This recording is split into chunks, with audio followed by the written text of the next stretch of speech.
I'm your Chair Talk host Nemanja, and this is retrospective from the last week episode with Alexander Bijelic from MK Group. The innovation itself for me is a holistic, let's say, approach. It's not one word, it's not one thing. If I have to say about innovation, I would say it has three key elements: people, technology, and processes. So the most important part of the innovation for me is that is first directed towards the, let's say, positive change. And it has to help people to deliver more and to be able to enjoy more. So we need to make sure somehow to become more sustainable in agriculture, to spend less water. Of course, you can't stop giving the water to the plants because then you will not have the results. But we have to find new ways. We have to find to be more efficient. So definitely digitalization of agriculture is coming, and I think it's coming sooner than we expected. The speed of the changes in the future will never be as slow as it is today, because it will just happen more and more, and it will be faster and faster.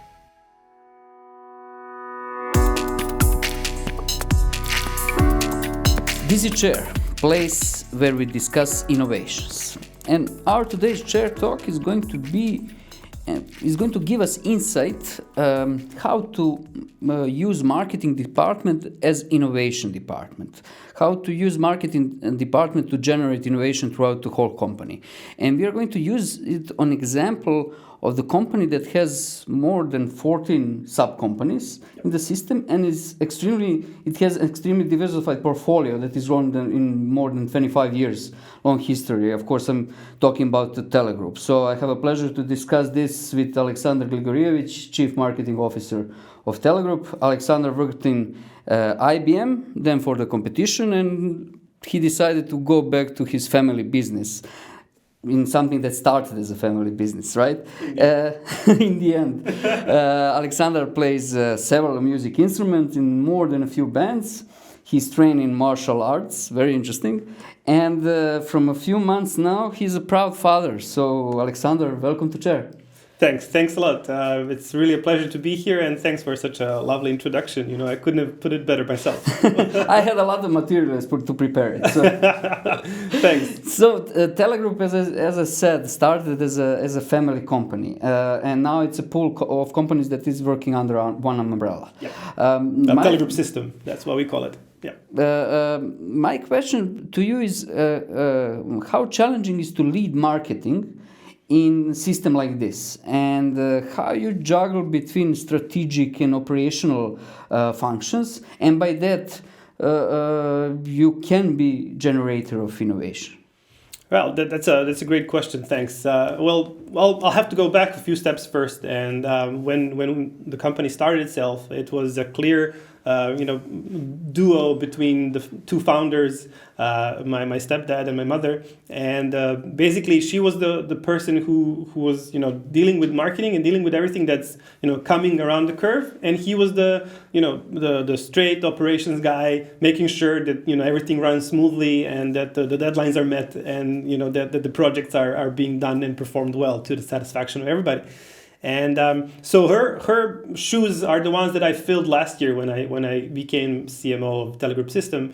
Although I am a software engineer, and my passion for technology has driven me, mostly from technology to sales, and then now to marketing. So I'm a little bit out of my comfort zone, but it's super exciting to be in this field right now, because a lot of things are now as you're well aware, being done based on data, based on information that is exact, concrete, and rather less from the gut and from the feeling. Yeah. But of course, you have to have that as well. Although we are now empowered by all these tools and this world that is familiar to me and has been familiar to me since my high school basically, and coming to today, where we are doing marketing in Telegroup in such a way that we have been doing it for so long. One part of the team is basically focused on what's going to come tomorrow, what are our business development opportunities, which markets are we going to target, which customers, where are those technological trends that are driving the industry forward, and everything.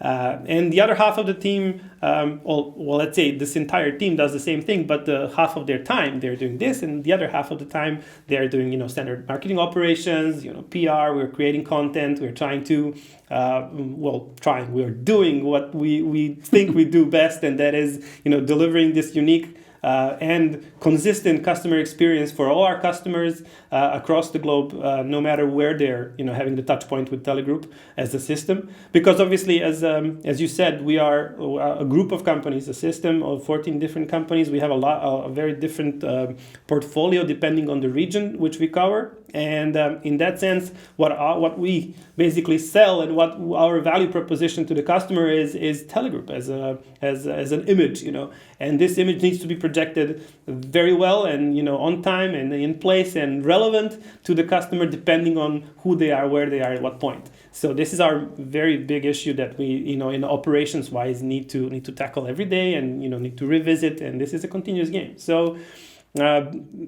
To answer your question, this is something that we are very proud of. The fact that we see marketing as more than just advertising, that is mostly understood by, and that a lot of it is actually about the standards of creating the product depending on the customer needs, creating the service depending on the customer needs, being in touch with this customer, understanding what they need, and of course having a lot of engineers like myself and technological engineers, communications in the team, in our marketing team, helps a lot, because otherwise we wouldn't be able to understand the customer so well.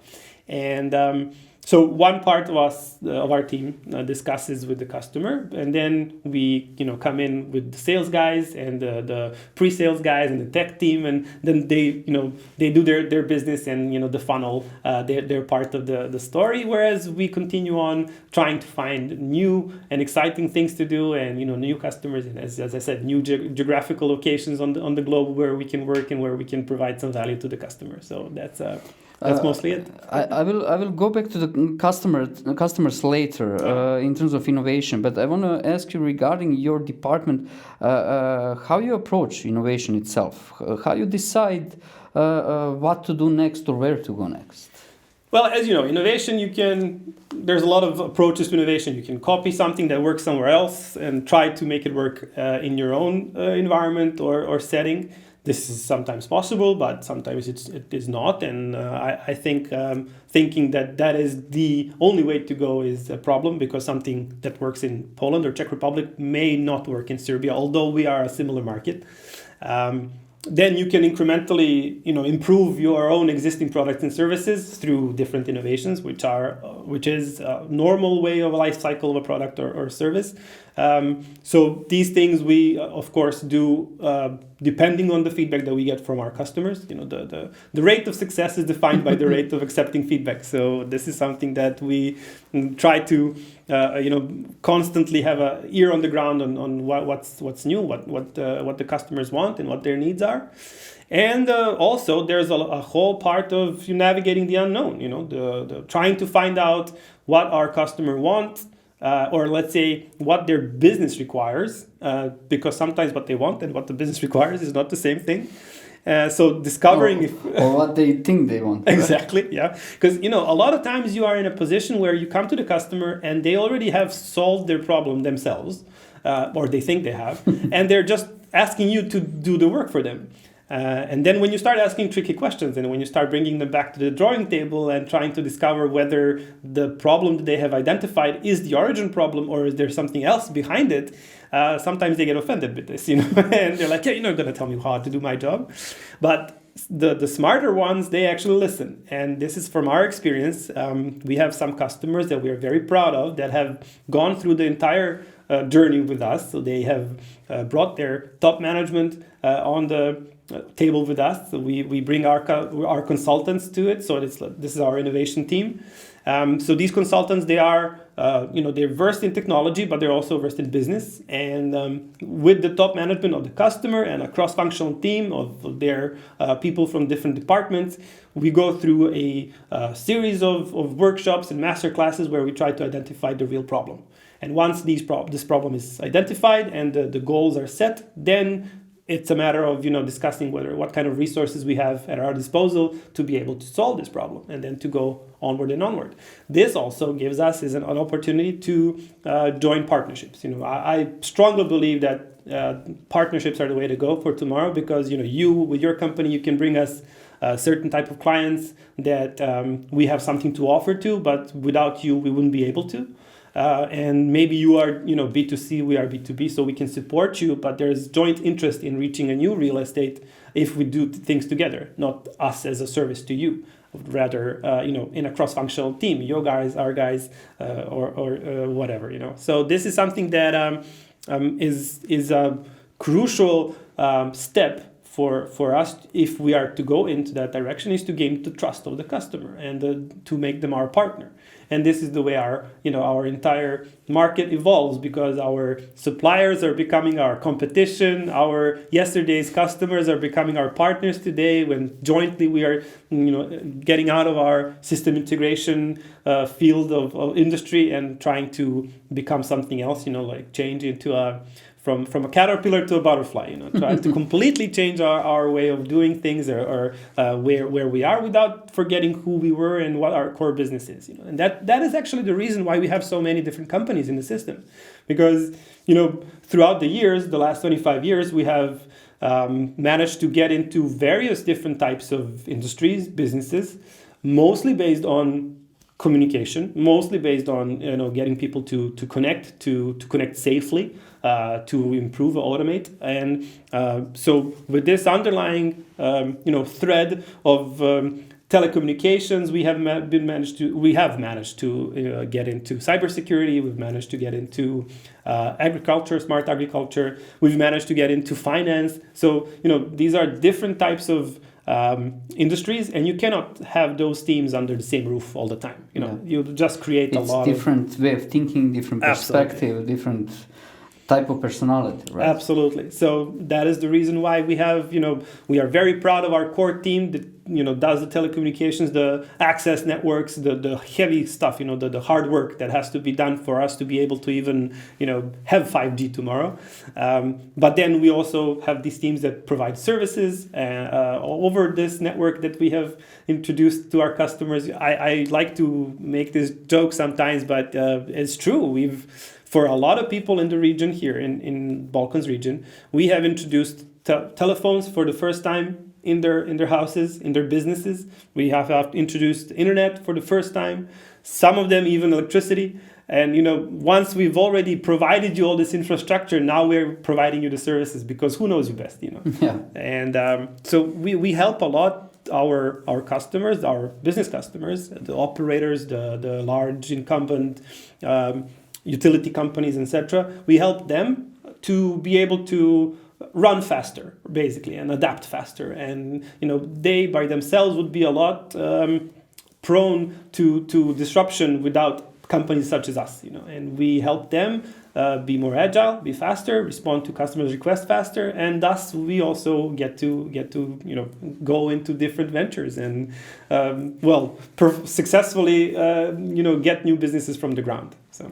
My next question was how to involve the customers' innovation process, but you already answered me with this, and it's a good thing that you answered. But let's move from there to, I want to ask you, what are the contingencies and the trade-offs with different types of involvement with the customers? Can you give me some examples of different involvements that you have with your customers? Oh, well, in the innovation process, you mean? Yeah. Yeah. All right. Well, some examples would be that, as I said, one of them would be when we jointly, come up with the top management and, we do the whole thing, the whole shebang. Whereas this is not the case sometimes. And sometimes you have to work with what you've got. And exactly. So sometimes you only get a piece of the company on the other end. Sometimes you don't get the buy-in that's necessary. And we are aware of the fact that this is necessary, but you cannot just, say to the customer, you got to be here. You have to work with, as I said, with what you've got. So we have some examples where we've been brought in to digitalize a part of the process at some point for one customer, and essentially, this would bring them, let's say, a 10 or 15-fold sales funnel that they would otherwise have in their daily business. And when this boils down, it boils down to two people.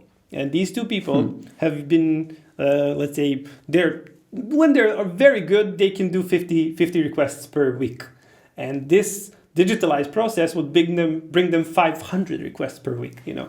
And so you change the business, but business itself, it's not ready for a change. Exactly. And when you point this out, then usually what you would get is, okay, we're stopping this project for now, and then we'll come back to you once we're ready.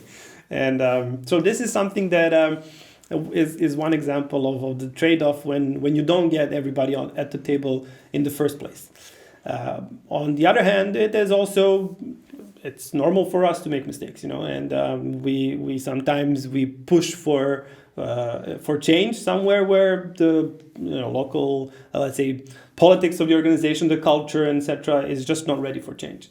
And we have trained ourselves well in the past to identify these moments and to say, sorry, but we can't help you right now. So this is something that, for me personally, has been a challenge because I don't like to say no. I don't like to. Actually, I have a big problem with saying no. That's how I got here. You asked me, and I was like, yeah, sure. But hope you're going to enjoy this. but yeah, that is something that it's a problem. But you got to learn how to say and when to say no to the customer. Sorry. Earlier, you told me that it's like a fluid state. That somebody today is your customer, tomorrow is competition. Can you involve even competitors in innovation process? Sure. Actually, this is something that we've been doing for the past. Ever since, we have, for some unknown reason, but I think that this lies in our founders and their image and reputation in the world of business in our region. We have always been a name of trust, and I can tell you there's been a lot of moments where it was necessary to involve the competition in some sort of business somewhere in order to be able to tackle it properly. And it was the case that the competition would say, if Telegroup is involved, then okay, then we're in. If they're not in, then we're not, because we don't trust you guys, the other ones. And this is something that we're very proud of. Actually, this is not an innovative thing that we've done, but recently we have done a joint CSR activity with some of our competition, and we've helped some very great kids, very exciting kids go to a robotics contest in the US. Nice. This was a couple of years ago, actually, now that I remember. But this is something that started as an idea, of one of the guys from the competition. They rang us up and they were like, okay, we've got this idea, but we need your help, and maybe we should do this together. And I personally, I've worked as I said, in our direct competition, and I've only had good experiences from that.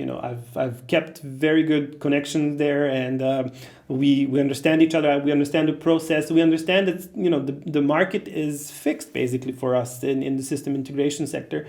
And if we are not doing products of our own, which in the core business we aren't, we are just doing services, then we need to help each other sometimes, and this is something that where these are the opportunities where we can do things together. So I'm very, very hopeful that sometime in the future maybe you'll see a joint activity of two big names such as us and somebody else in the market coming out with a product that will be our own startup or something like that, probably with a customer as a third party. That sounds very exciting. Well, wait and see.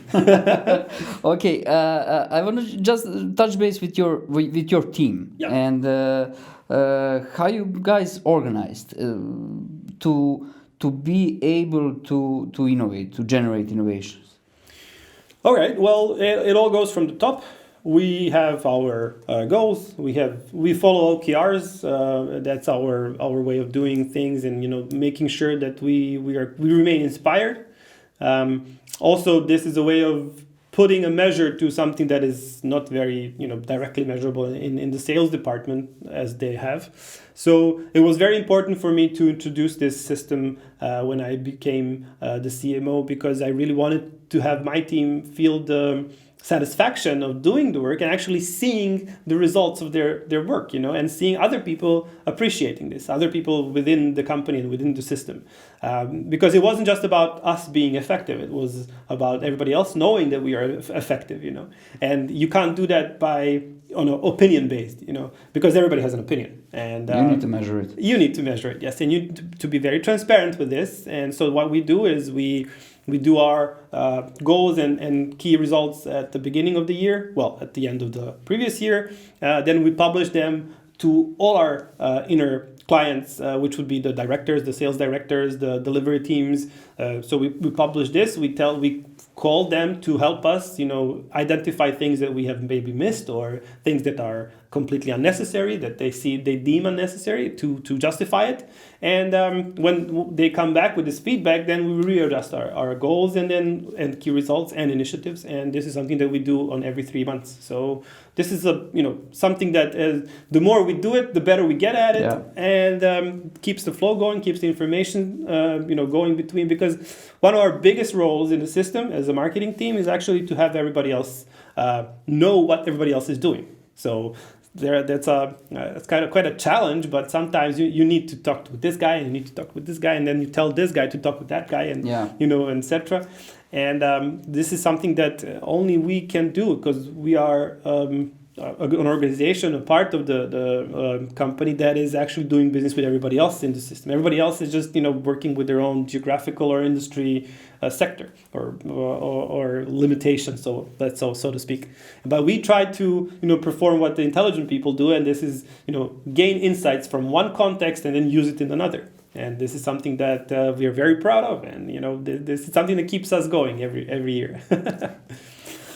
So I know about one very specific innovation that Tele Group generated lately, and it's in the realm of precise agriculture. Can you tell me a bit more about that? Sure. I'm sure that our viewers are going to find that very interesting. Well, thanks for the opportunity to talk about this, because I think that is something that supersedes Tele Group as a company. This is something that it might be a little bit presumptuous, but I think that is a ticket out of the slowly deteriorating state of the agriculture in this country. Why? Because most of the things in the past have been done, by hand and, written down, and everything is in the head of the key person out there who knows everything that's been done on the land and who is the absolute, godfather of everything. Of course, we are transitioning now in the business sense. Companies that have been founded in the 90s, when it was possible, are now transferring their businesses to the second generation. This is the same thing that is happening with the production of the agricultural land, and we have younger generations coming in, and they want tools, they want something that will help them manage their infrastructure better, manage their assets better. And this is what we started as basically as a app for evidencing or logging what you've done on the field as a agricultural producer. And it has since developed into something that is a multi-pronged platform called AgroLife, and which can be served to the government, to the government sector, and also to the enterprises. So we have like two different products, but it's part of the same platform basically. And this is something that we are very proud of. We've spent a lot of time, a lot of resource in the last 4 or 5 years working in AgroLife, trying to and successfully positioning it as a solution for local municipalities here in the region, in Serbia, in Bosnia, and Montenegro. We have I think about 20 municipalities, which is about 10,000 users, which are every day logging what they're doing on the field, in the app, and on the platform. And on one hand, this is something that through a mobile app is what our farmers use, and on the other hand is something that through the web app and through the back end was what the municipalities / ministries use to actually take care of the land and make sure that what's happening is actually what they want to happen. And because there is a certain flow of products that, or let's say of crops, that you need to follow when you're producing certain agricultural product, which means that if you have grown corn, then after that you have to grow something else which will be compatible and which will renew the land. It won't use the same type of minerals that the corn uses, etc. And this is very important in field production. And so our idea was first to tackle this and have a digitalized historical database of what has been done before on the land and what we're doing now. After that, we've become interesting for partners, and IBM came to us when they purchased the Weather Channel, and they managed to offer us to switch to their cloud. So we have a solution now that is fully in the IBM cloud and integrated with their IBM services, weather services. So through the platform now you have seasonal weather forecasting, which is very important. So not just day to day, but seasonal. Then we have started working with companies that actually provide you satellite imagery. And these satellite images, depending on the frequency that you need and depending on where you have your land, is very important for keeping the ear to the ground on what's going on and possibly preventing something bad from happening to your crops. This is something that came up as a second upgrade. Then after that, we've started partnering with a Austrian company that creates sensors, various different types of sensors. And we have just recently finished a project with NALED here and German GIS, the German, what is it? It's the German agency for business. Yeah. I apologize, but I forget what the actual name is in English. And so with them, and we have covered the full regional project of implementing these meteo stations or weather stations in Serbia. And locally, farmers are now able to access these weather stations through the app. So we've integrated their system with our system, and it provides you with some information, potentially what can happen if the rain is falling. Then you can expect a certain number of bad things happening to your crops that are outdoors, etc. And this is a system that can now it is integrated in AgriLife and can perform and inform you of these, warn you basically of these potential threats that are happening, and depending on what the weather conditions are. So this is our one-stop shop for now a platform for agriculture, and we're also now going into indoor production. So greenhouses, of course, this is where we're not talking about crops anymore, but now we're talking about fruit and vegetables, something that is much more profitable, but also is a lot of, it demands a lot of attention, a lot of manual work, and a lot of that can be automated. So now we have a small spin-off from our mother product, which is called AgroBite, which is a in-greenhouse smart system that it has like a turnkey solution to automating your greenhouse operations. So with that, we have covered the outdoor and the indoor production, and now we're slowly moving to vineyards. We're moving to livestock, essentially everything that is that produces food. We also have I think it's called the Green Seal. So it basically allows you that if you follow certain rules through the app, and of course can certify that, then you are a certified organic producer, which is of course very important, and provides you with the clear way of showing where the origin of the food comes from. And now we are in talks with some foreign partners as well to tackle the European market with this, and help our producers here become have more access to foreign markets, become more competitive on them, and essentially raise the productiveness levels. So interesting times are coming, right? Yeah, definitely. And since our today's episode is about how marketing function innovate, where is the marketing function in this whole story? How you guys from the marketing department are involved in this innovation? Well, it's not just about having the product. You have to you have to formulate the value proposition for the end customer, for the various customers that you do. As I said, we have something that we offer for the governments, we have something that we offer for the enterprises. Not all enterprises are the same. Some have land, some have distributed land, So actually working with the dev teams, working with the management of our sub companies, we help them formulate their value proposition, their message to the company, to their clients. After that, and in hand with that, we help them discover new tech, basically new geographical locations where they can provide their service on a much better rate than they can currently. We open up various partnerships that they can give them new real estate that they can partner with. So we are essentially their recon, the recon team that goes in front of the full army that, special ops, clears the fog of war and, shows you where the potential, land is or where the potential river is, and, then comes back and shares all this information with the mothership, And Alexander, thank you so much for this show today. It was very interesting and inspiring. For you out there, if you liked today's episode, I'm sure, subscribe and see you next Thursday when we talk about some other innovations. Thanks for having me.